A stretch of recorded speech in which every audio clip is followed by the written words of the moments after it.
If you attack Mexico, the Mexican government or the Mexican people will rise up against you. The better idea, I think, is to use trade, squeeze, as Trump at times did. He used it effectively in terms of immigration. But I think you've really got to make it clear to the Mexican people that it is in their vested interest to do the best they can to provide information to honest cops. But military has to be on the table, Geraldo. The U.S. military? Yes. Put it on the table. The history of imperialism in Latin America runs very deep. It's almost like it's not really an either-or thing. I mean, what we're talking about is trying to make the cost of doing business nearly impossible. Right.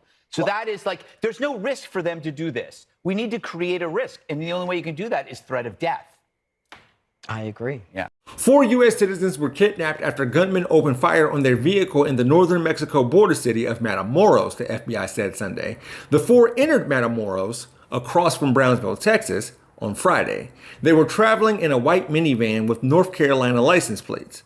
Mexican President Andrés Manuel López Obrador said Monday that the 4 Americans were going to buy medicine and ended up in the crossfire between 2 armed groups, without offering details. More on this later. A video posted to social media Friday shows armed men, some wearing tan body armor, who load 4 people into the bed of a pickup truck in broad daylight. One was alive and sitting up, but the others appeared to be either dead or wounded.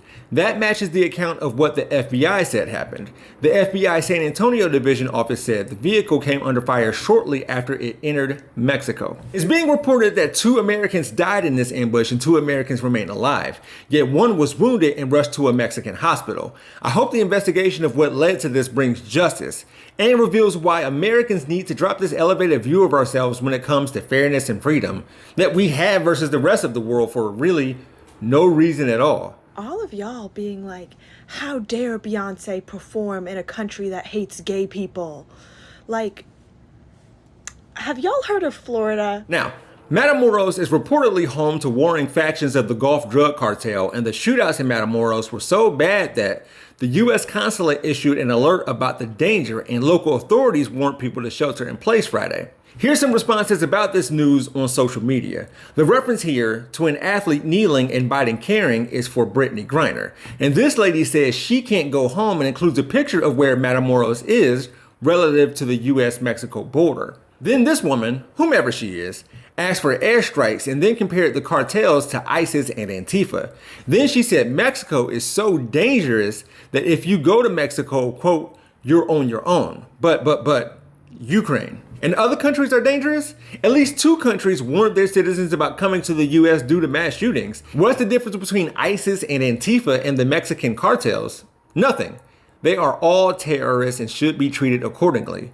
Well, have y'all ever interacted with American police?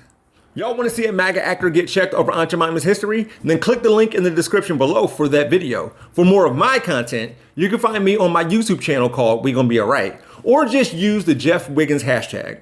Thanks for watching.